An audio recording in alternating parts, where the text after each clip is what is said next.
Hey, it's Mike Wilson, and welcome to another installment of our decoding series.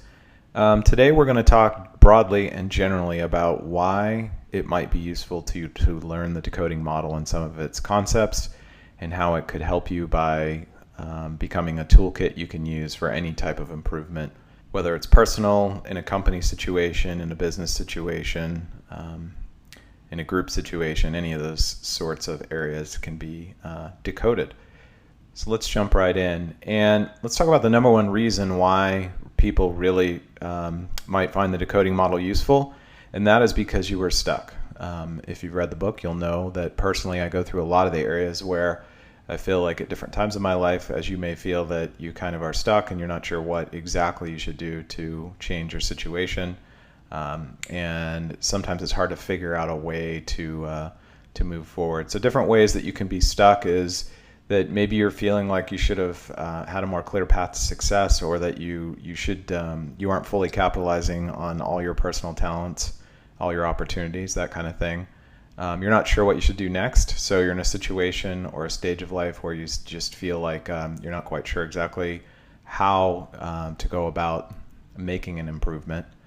You're not sure if you're with the right people, so this could be professionally, this could be personally. Any kind of situation, are the people around you really helping you maximize what you want to do in life? And then I think a really simple one, and one that everyone talks about all the time, and it's sort of an ideal and hard to achieve, but are you really happy with what you're doing, where you are, the next steps you're planning to take, generally what's your kind of emotional well-being? So a little touchy-feely, but I think it's an important part or aspect that the decoding model can help you with. So to summarize the decoding model, and if you've read the book, you know that basically what we do is we sort of group people across a spectrum. So what we say is that people are the constant. And so what that means is that when you learn the decoding model, what you're really learning how to do is to think like someone else. So sometimes it's difficult for us to step outside of ourselves, look back at how we're approaching things, and better understand how exactly or why or what steps or processes we should use to improve. So I'm going to simplify it greatly just for this discussion. And basically what we can simplify it down to is that some people want to know why, some people want to know how, some people want to know who, and some people want to know what. As you may know from the book, there's no accident that we use these questioning patterns when we engage with other people, because I think they're sort of hardwired into our DNA, which I also cover. So what that does is that it helps you see from a different point of view the same exact challenge that you've been looking at. So the most common scenario when people are stuck is that they're approaching their challenge or problem or whatever with the exact same approach over and over and over and over again. So let's use some simple examples. So actually I'm going to use this to show you some examples. So the number one reason that that what you're doing isn't working is that you're just not changing. Even if you think you're changing, sometimes you're really not. And let me explain that. So this illuminates a little bit further. When we started with those questions, these are the ways that people typically tend to solve problems or to take the next step. So oftentimes what they do, it's like they're going to change. So it might be like, I'm going to change my job, I'm going to change my relationship, I'm going to move to a different city. That's the kind of change that really you hope will move you forward. What people often find, though, is they change their relationship, they're in the same kind of relationship. They move to a different city, they're still unhappy. They get a different job and they encounter the same old problem. So that's an example of something where you're changing, but you're not really getting the results you need or want. Another way to approach it is to improve. So this is a good example of something like this is you might take a little step, So you might say, well, maybe if my relationship with someone isn't working out, maybe I can just learn how to talk to them a little bit differently. Or maybe I can engage them in a different way. If I'd sort of usually talk to them in person, maybe I'll write them an email or something like that. So it's these sort of small incremental improvements or attempts to fix some particular situation. Another way that you can make a difference or improve things in your life, another approach, is to connect with other people. So this is the classic networking solution. So I can't find a job, so I'm going to expand my network. I'm going to connect with more people. The issue with that is that a lot of times people see that as the solution. So people are the answer. If I just connect with the right people, it will fix all my problems. So again, back to the relationship type situation. I get into another relationship and oh my gosh, I'm in the exact same situation. So changing the person didn't really fix the issue. Another approach is that we can learn. So the education approach. So in other words, maybe I just don't know enough about this situation or what I'm trying to do to move forward. And so sometimes that's the case. So these are all different approaches to solving the same problem differently. And what the goal of Decoding People is to sort of help you step outside yourself, the situation, and look at things from other people or situations from other people's eyes. So in this case, we're sort of talking about you and your situation, but you can also use this to inform other types of situations that involve interactions with people. So let's look at reason number 2. The other reason that typically what you're doing isn't working is that you're just not taking the right steps. So even if you think that you've got the right people, you've got the right ideas of what you want to do, maybe you're just not doing the right steps. So let's talk about some things that we could do. And again, these concepts are sort of mapped against our model in Decoding People, which is a lot of times I think that, and this is true in a company environment, in a professional environment, it's also true personally. It can be true in families, a lot of different ways, which is exactly what do you want? And I think a lot of people just aren't clear on that. They have these vague ideas of, oh, well, maybe I want to be more successful or earn more money, or I want to be married or something. They have some particular goal in mind, but exactly what is it that you want? And I think that if you can answer that question in your own mind, it's a positive change that maybe you haven't considered. Sometimes people just try a lot of stuff and they don't really follow a very consistent plan for improvement. So this is a good example of you really need to evaluate what your options are, what your steps could be, what things that you need to do, and follow that and stick to it. So a good example, the classic example of this is weight loss, right? So everybody knows it's pretty simple.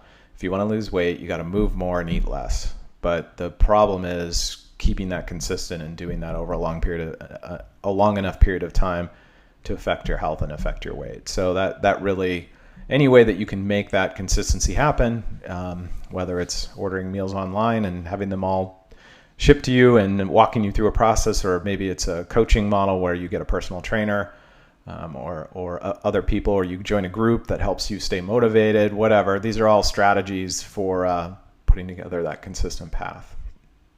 Another thing you could do is maybe it's just that you're not with the right people. And I've certainly experienced this professionally. You get in a situation and it looks right from the outset, and sometimes just not all the right people are involved. And there's things that are needed that no one in the group can provide that really are keys to success. And so this can also be true in groups of friends as well. So sometimes, and I'll go into more detail on this in a little bit, but maybe it's just you haven't made the connections with the people that you need to. And sometimes that just takes a little bit of time. And then the other thing is just to learn more. Maybe, kind of, again, following the same model is maybe you just don't know enough yet to get where you need to go. And certainly this has been the case with me many times in my life, where sometimes the solution's sort of right around the corner and you just needed to take a few steps, learn a few things, and then suddenly it seems very clear what the heck you're going to do next. Okay, so let's look at reason number 3, and you'll start to see that suspiciously this is following our model, which is maybe you just don't know the right people. So the way to tell and the way to evaluate if you're with the right people is that there's a sort of a shared common principle and value. So a lot of times in relationships, it's more important almost to have sort of the same goals, the same ideas, and that kind of thing than it is to have the same interests, right? So a lot of people say, oh, we love biking together, but he spends every dime he gets and I save every dime I get, and we can't seem to work that out. And it's a fundamental problem in our relationship, that kind of thing. The way that you can tell, there's 2 ways other than the obvious, and I'm going to just keep on the relationship one because it's a simple example, which is things improve when you are together. If things do not improve when you are together, or things get worse when you are together, that is a sign that the people around you may not be the right people. The other thing is, to some degree, you have to trust what others are saying. I think this is really appropriate in extreme examples. For example, if every friend you have tells you that someone is the wrong person to have a relationship with, that's probably a red flag. If some people are kind of on the fence, some people like, some people don't, then that's a little bit more diverse opinion, and that should sort of help. So it's another data point. It's not the end all be all. And then I think there's this sort of gut instinct, which is the emotional feeling about the situation. So you're with the right people or the right person if it just feels right, the everydayness of it. So can you just do sort of boring everyday stuff, whether it's work together or be in a relationship together, and everything just feels pretty good? Not that you never disagree, not that it's perfect, but it just in general, you know in your gut that this is sort of the right person or people to be around. All right, so now let's jump to reason number 4. And again, as you can see, this is following the same pattern, which is maybe you just don't have the right language, or you don't have the right learning. So maybe you just need to learn something new. So ways to approach this is just a subject I wish I knew more about. So for me personally, I wanted to know a lot more about some of the technical aspects of web development, so I just dove right in over the last 10 years and started to learn more about that. It's just something that I kind of always wanted to know more about.